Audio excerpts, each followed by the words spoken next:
Let's start with the Cincinnati Bengals, and let's start with the McKinley Jackson trade request. So I was just sitting at home last night. You get the notification. Ben Baby had it. Adam Schefter, followed it up there for ESPN.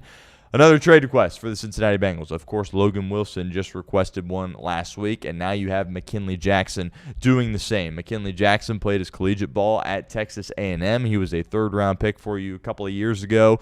Last year, he was banged up, if you remember, in training camp, the preseason, had the knee, and then wasn't really out there much during the season. And sometimes you see that in the NFL. If it's a rookie year and you're kind of injured going into it, sometimes you don't play that much. But I do think this day and age of the NFL, you got these rookies coming in here, and a lot of them are starting, even if they're not first or second round guys. And McKinley Jackson wasn't really out on the field much his rookie year. And then you thought maybe he would be able to turn the page and be kind of a force for you along your defensive line this year.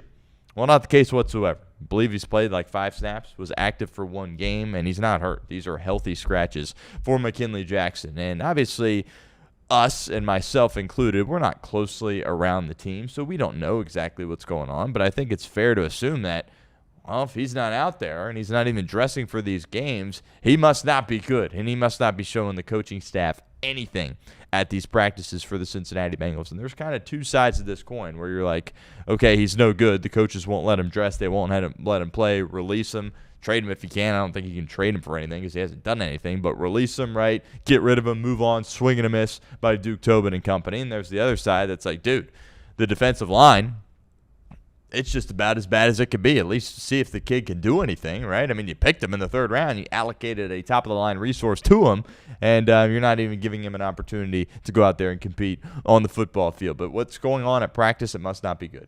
It must not be good. And there was some character concerns with him a little bit. Again, I don't know if that's impacting him not dressing for games, but he was supposed to be. I mean, he's a big dude. He was supposed to come in and help shore up your run defense a little bit. Obviously, TJ Slaton's your starter. They're at that nose tackle spot, and then they kind of rotate several guys in. BJ Hill has been struggling tremendously, right? And then, of course, Chris Jenkins Jr., who you took in the 2nd round, who showed some flashes as a rookie. Now it's like, okay, what are you doing? Chris Jenkins Jr., haven't gotten much from him. But, again, at first when I saw this, I was kind of dismissive of it, and I was like, yeah, whatever, bust. Can't even dress for the game, like, whatever. But then it's like, well, I mean, do you have kind of a bit of an issue here if you're the Cincinnati Bengals? Because now you have another guy requesting trades. And regardless of, where you're at as a team, when you have guys requesting trades, I think it'd say a lot about kind of the culture and the confidence that a lot of these players have or don't have in their coaching staff. And that can raise some concerns for you if you are the Cincinnati Bengals. Now, he's probably frustrated that he's not been given an opportunity in games to go out there and compete, and maybe that's why he just wants a fresh start. Some of these young guys, right, they're kids, right, 21, 22, 23, 24 even years old. They're not fully mature yet, and they get these rookie contracts where they're making millions of dollars, and then things aren't going their way, and they get frustrated. And, there's multiple different ways you can handle it. You can kind of lash out, request a trade, say, I'm sick of this, I want to move on, or you can try to, strap up your boots, do what you got to do, work as hard as you can, and try to find a way to make things work. McKinley Jackson clearly frustrated and, wants nothing to do with it, and he wants to get out of here. Now, it is noteworthy that he's not an Al Golden guy.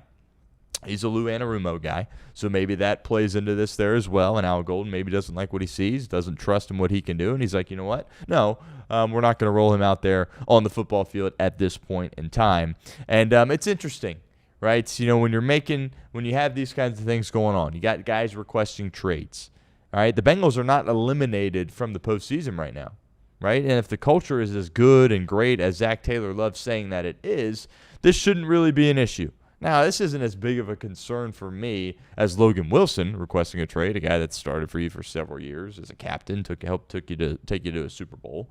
Right? This isn't a guy like that. This is a young player that hasn't gotten the ability to go out on the field and is frustrated by it. But this is now several. And right, Trey Hendrickson, of course, this offseason, he requested a trade. And the list kind of goes on now, and you're really starting to pile up a list here in recent memory of Bengals players that are requesting a trade, and that is not good whatsoever. I think as long as Joe Burrow is here and in place, there will be, free agents that have interest coming here to Cincinnati and playing for the Bengals. But if this keeps up and you keep losing games and guys are requesting trades, that's not good.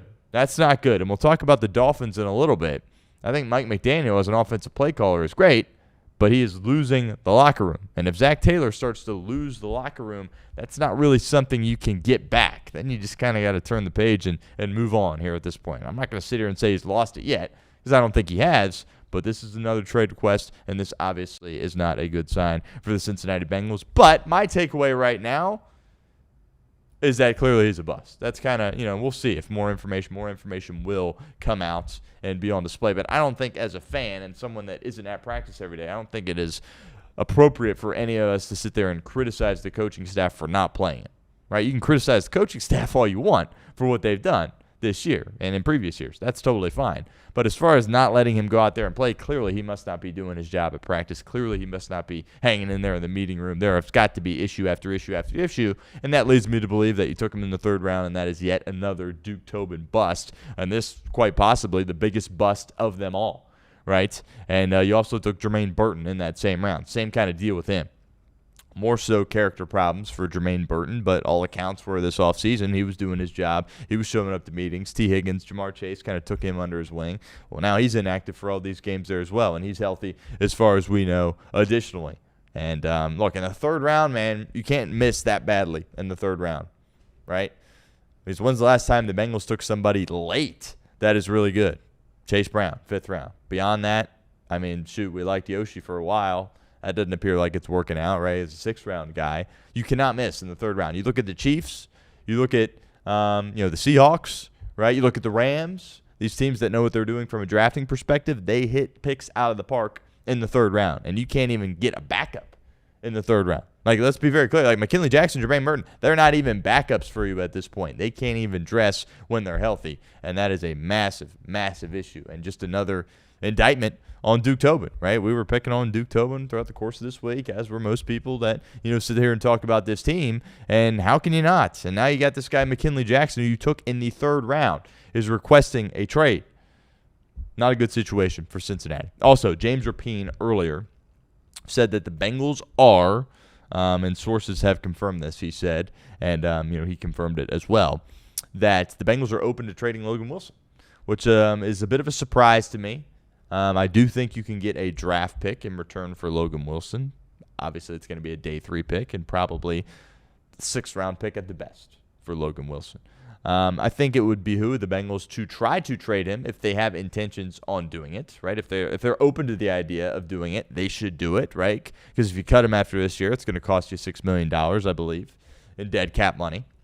And, if you trade him, obviously you can circumvent that a little bit and get something in return for him. I am on the side of holding on to him because I think you're going to need him at this point. Now, if you lose to the Bears Sunday, which the trade deadline is Tuesday on the 4th, so you have time to kind of, evaluate after this Bears game before making a decision. If you lose the Bears game on Sunday, I think your season, for all intents and purposes, is over. But if you beat the Bears, you're going to need Logan Wilson at some point. Right? And this isn't a guy, remember, he was pretty much totally benched against Green Bay. We've seen him against the Steelers. We've seen him against the New York Jets. And, he's been playing a little bit of special teams, and he's been rotated in a little bit there as a linebacker additionally. And, it's linebacker. It's a violent position in this league. If you're going to sit here and say that Barrett Carter and Demetrius Knight are going to be able to play every snap the rest of the way, it's just not realistic. And you're going to need a backup linebacker. And Oren Burks, by the way, is a little bit banged up now too. And I think Logan Wilson still can provide some stability there at that position and could be very valuable going forward. Now, obviously, he's frustrated. He wants to be a starter. He feels like he's still capable of being a starter. As far as I'm concerned, you can address that after this season. Make a move after this season. Release him after this season. But he's under contract. You don't owe him anything to sit here and request a trade. Now, is it good for your culture if you have a guy in your locker room that wears the C on his chest, go out there each and every week after requesting a trade? No. Right?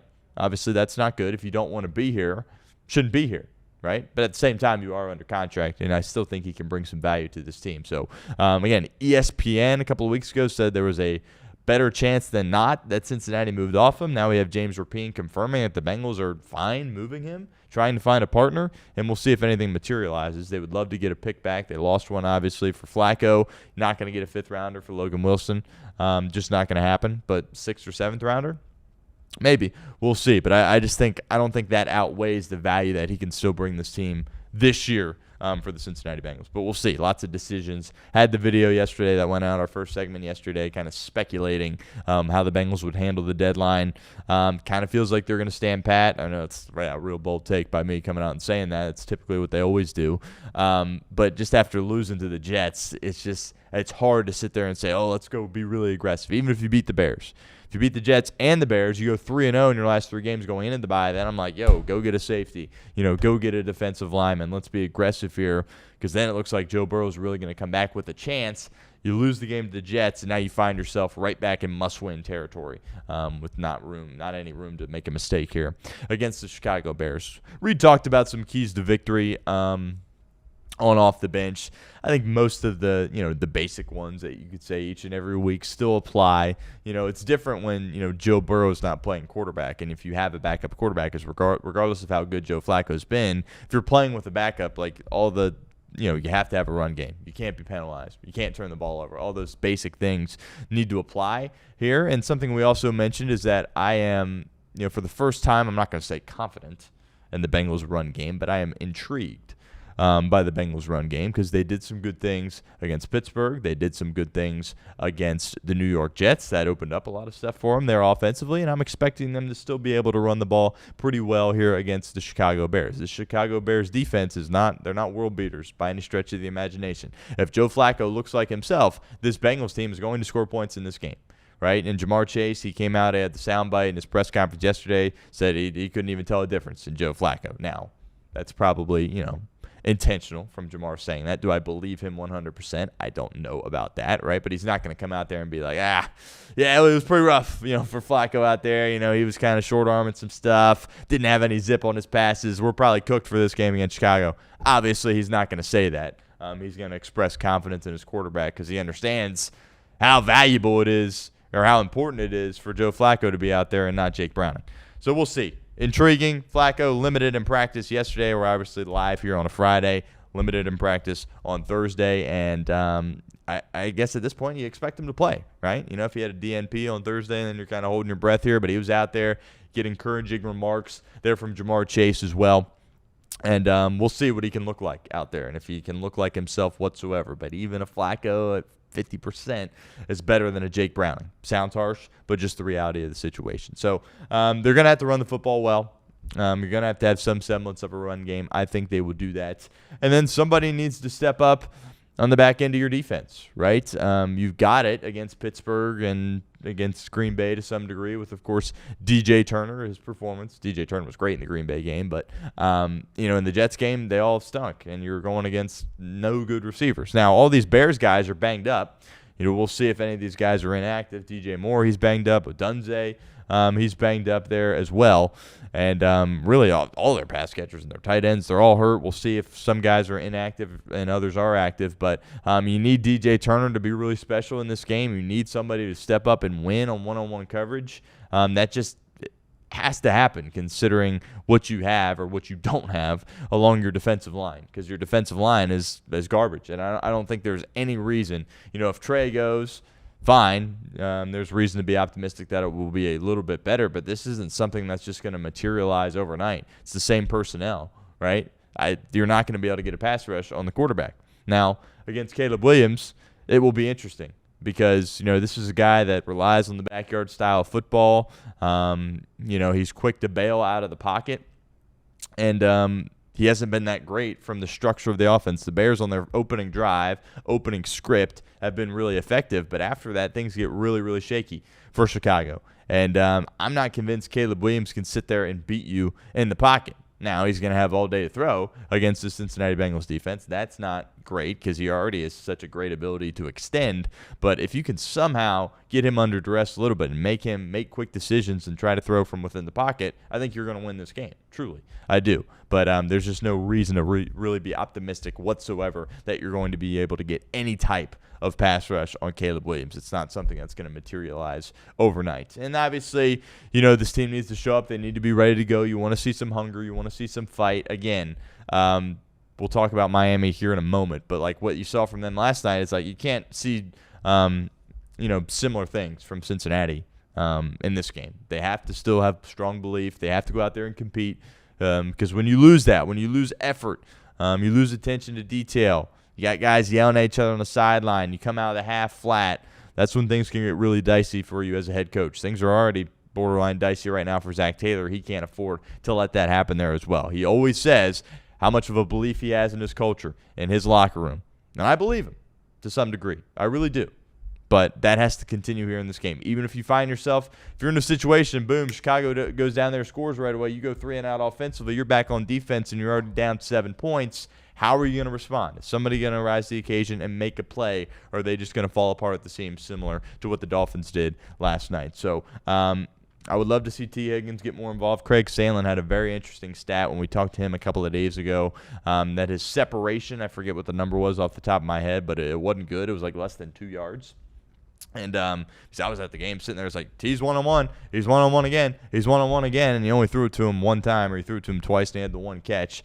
As far as I'm concerned, that can't happen with T. Higgins. He needs way more targets than that. I'm all for feeding Jamar Chase, right? Clearly, Joe Flacco wants to do that, and I got no issues with him doing that. But you have to find a way to get 5 the ball as well, especially when he's in one-on-one situations. There at the end of the game, they were doubling them both. Okay, that's fine. You want to stay away from T when he's getting doubled. But if he's one-on-one, even if he doesn't have great separation, throw it up. He's going to come down with it. I mean, as far as high point in the football, contested catches, being physical at the catch point, not many guys in the league better than T. Higgins. Give him opportunities, and I hope we see the Bengals do that a little bit more in this game. But the defense is like, we know it's going to be awful, right? I mean, if the Jets hang basically 40 points on you, there's no reason to be optimistic about this defense. And this game will come down to whether or not Joe Flacco looks like Joe Flacco, even with the injury that he sustained, or if he looks like a significant step down from the quarterback we've seen in previous weeks. And we're going to find out very, very early. If he goes out there and he's throwing the ball and, working the boundaries and, threading the ball in there nicely, has a little zip on his passes, I think the Bengals will be fine in this game. But if he goes out there and clearly looks hurt, clearly does not look like himself, they're going to struggle because Caleb Williams, Ben Johnson's going to scheme up some points in this game, right? We've picked on Zach Taylor for that a lot in the past, where it's like, well, he goes out there and he has Joe Burrow, and that's great, but how many times does he actually scheme up a play where you say, boom, that was coaching, that was elite? Done it a little bit more here these past couple of weeks. He deserves credit for that, the Pittsburgh game and the Jets game, 2 of, his best games of the year, and I thought he did a really tremendous job calling the plays in those 2. But Ben Johnson, there's going to be a few plays in this game where you're like, oh, that was brilliant. Oh, nothing a good defense could have done to stop that, and now you obviously have a porous defense out there in Cincinnati. So we'll see. We'll see. But you're going to need Caleb Williams to make some mistakes. I think he will. But again, what was the quote from earlier this week? Every time you play the Cincinnati Bengals, it's a get-right game for your offense. So it wouldn't surprise me if Williams went off in this game, but I do believe he will make some mistakes, and it's up for Cincinnati to capitalize on them and ultimately come out on top and win this game. Because as bad as it was this week after the Jets game, I think in a lot of ways that can be erased if you win this game against Chicago, and I think you can get a lot of optimism back because you're right back in it, right? I mean, the Ravens won. The Steelers, they got to play the Colts. Kind of looks like a loss for them. You beat the Bears. Next thing you know, you got 4 wins as well, and you're kind of hanging right in there in what's been an awful AFC North. And you still obviously have 2 games against Baltimore coming up, and those are going to be huge games if you beat Chicago. Should be going 1 o'clock, Paycor Stadium. I'm sure it'll go down to the wire, as it typically does for the Bengals. But last I checked, 2.5-point dogs at home.